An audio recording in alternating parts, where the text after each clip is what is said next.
This is Health Yeah, your weekly update on what's going on in the health, wellness, and medical world with Monica Robbins. Hi, everybody. Welcome to Health Yeah, your prescription for clear, concise medical health and wellness information. I'm Monica Robbins. This is the podcast I wish I never had to do. So for those of you who are not aware, today is my Craniversary. It's October 17th. And 2 years ago today, in 2019, I had brain surgery. I had a craniotomy. I have a meningioma that the tumor is common. 1 in 32,000 people every year develop meningiomas, but mine was a little different. Mine is called a sphenoid wing orbital meningioma, which means it's in the left temporal lobe of my head, and it's behind my eye, and it's pushing my eye out of my head. So I had surgery to remove as much as we could. The reason they couldn't remove it all was because it was on some pretty delicate things like my carotid artery and my optic nerve, and on the back of my left eye and in my eye socket. And the majority of the tumor, or a large portion of the tumor, grew into my skull. So I had to have a lot of bone removed.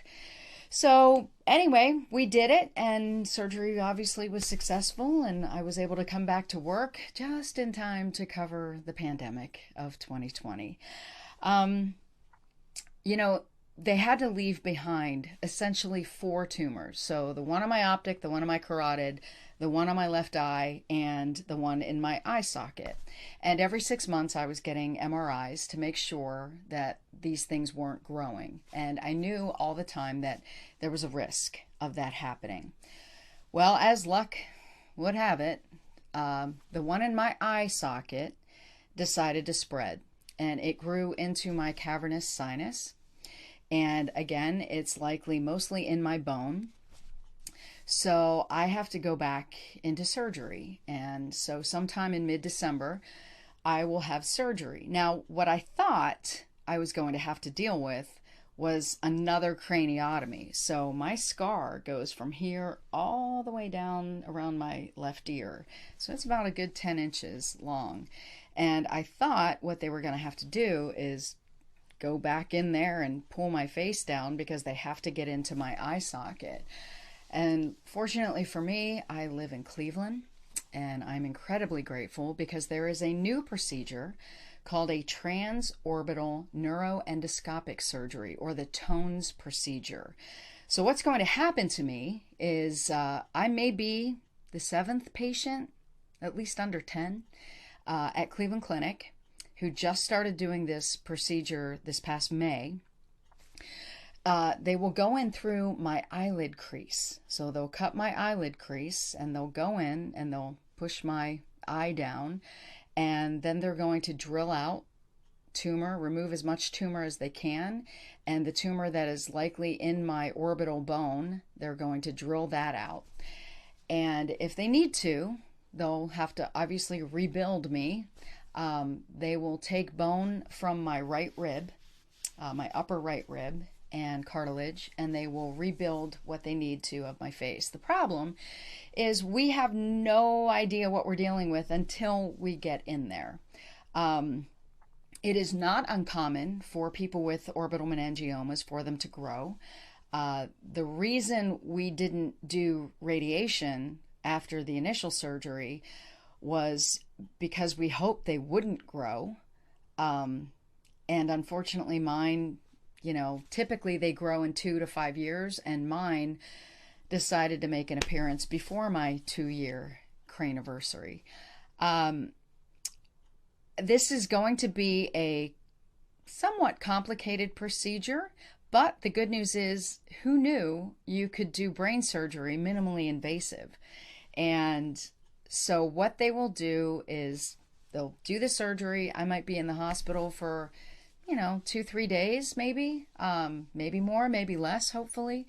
And then in about 8 to 10 weeks, they'll check again to make sure they got everything. And if necessary, perhaps I may need some fixes done.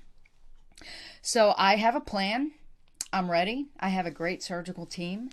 And I will be following my brain surgery like I did the first time because, I'm the health reporter and that's what I do. I just wanted to share this with you. So I will be gone for probably 3 months. And then when I do return, I'll be back for a while, and we're not sure yet, but I'm guessing likely I will probably need radiation. How much radiation, how long that will take, well, that's a wait and see. We have to wait and see what happens with my surgery. But I think it's really important for people to know that if you have a tumor like mine, there are now options, and you don't have to go through that incredibly invasive procedure again. I have to tell you, I truly believe I'm sitting here before you because of the thoughts and the prayers and the healing energy I receive from Northeast Ohio. I've told you all in the past, I feel like everybody's my family, so I don't know what we're going to do for Thanksgiving and the holidays. But I will tell you, I will do everything in my power to get back on my feet and get back on your podcast and do whatever I do. Now, mind you, this is October 17th. I'm not leaving work yet. I have a number of incredible stories that I will be doing for Channel 3 coming up in November. And I have a few more podcasts that I will drop, but I just wanted to let you all know that I will be disappearing for a while, but not for long. I'll be back. And I also want to thank everyone for your incredible well wishes. And I'm so grateful to live in this community where so many people reach out and really make you feel like family. So I will be seeing you soon. Before then, stay well, everybody. Please find me on Twitter and Instagram at Monica Robbins. Like and follow my Facebook page, Monica Robbins WKYC. Subscribe and find video podcasts on my YouTube channel, Monica Robbins. Until next time, have a healthy week. Thanks for listening to Health Yeah with Monica Robbins from WKYC Studios. Subscribe now so you never miss an update. And find more on everything you heard here on WKYC.com and on the WKYC app.